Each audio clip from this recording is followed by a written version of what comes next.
I think because a lot of people can, the cities have their own problem with people being able to afford to live here.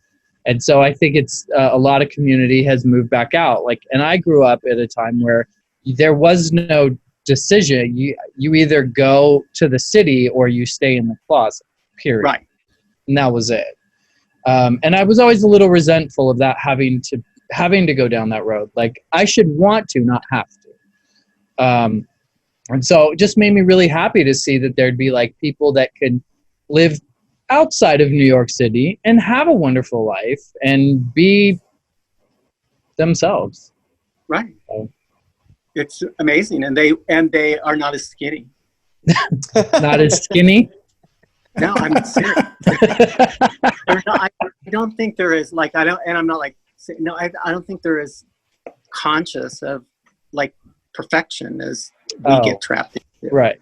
Because people who are not gay, I don't know if you know this, but it's tough to be a gay boy in your prime in places like New York and London and Paris, and your gays are very judgmental, and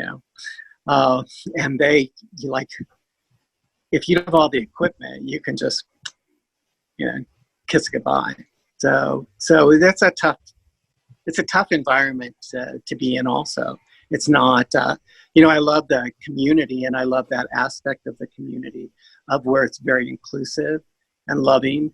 And then there's a part of it that's just terribly, terribly toxic too. Mm-hmm. Just like anybody else. I know it's been that way always, but I know in the 90s, how you look was a big deal because everyone was hiding the visible effects of HIV. So the gym body was now the new thing, and everyone was super pumped, and you tan and you bleach and everything just so that you look like a Calvin Klein model, all to hide the effects of the facial wasting and the thing that's starting to happen. And that caused this new level of I don't want to be associated with you because you might out me. Now it's I don't want to associate with you because I don't want you to out me for being HIV positive.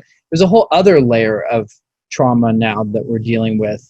And beauty has always been a really toxic thing that we deal with, unfortunately.